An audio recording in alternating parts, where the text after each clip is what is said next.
regencial teve início após Dom Pedro I abdicar do trono brasileiro em 1831. Como o filho dele não poderia assumir o trono, por ter apenas 5 anos, foi feita uma transição em que o país fosse governado por regentes.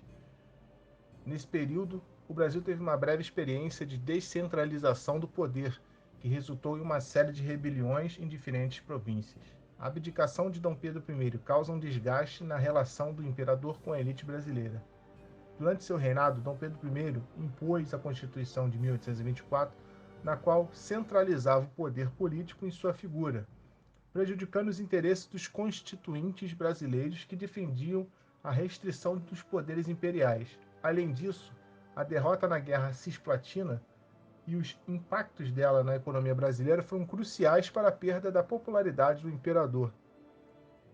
Por causa disso, Dom Pedro I teve uma fria recepção em Minas Gerais, o que, juntamente das brigas que aconteciam na cidade do Rio de Janeiro entre o Partido Brasileiro, que eram opositores de Dom Pedro, e o Partido Português, que eram defensores de Dom Pedro, durante a noite das garrafadas, acabou por resultar em sua abdicação.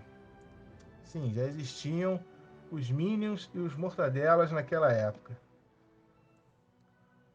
O herdeiro de Dom Pedro I, Pedro de Alcântara, que viria a ser Dom Pedro II, tinha apenas 5 anos e, de acordo com a Constituição de 1824, estava proibido de assumir o trono até completar 18 anos. Assim, iniciou-se o período regencial, no qual o governo do país ficou nas mãos de regentes.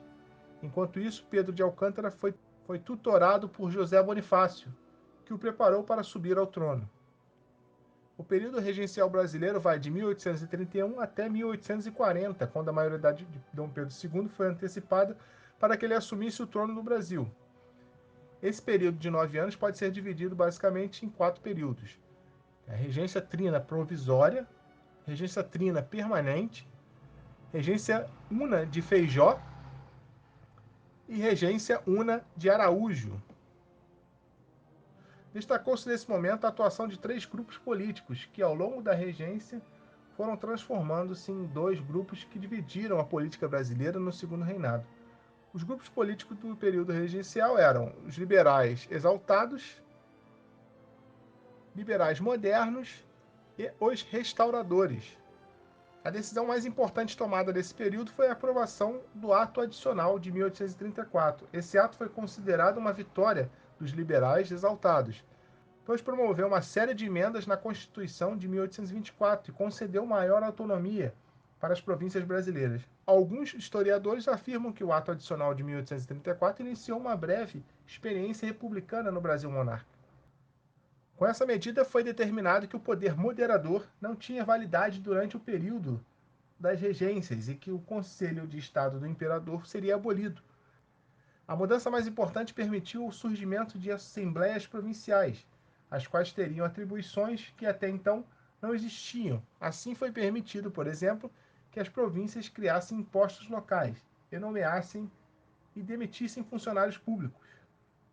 A delegação de maiores poderes para as províncias brasileiras fortaleceu as disputas políticas locais, e isso contribuiu consideravelmente para que uma série de rebeliões provinciais acontecessem.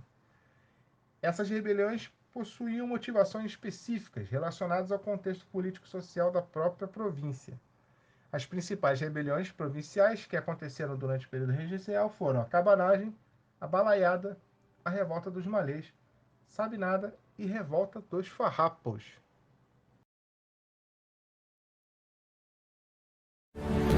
Jogada da partida.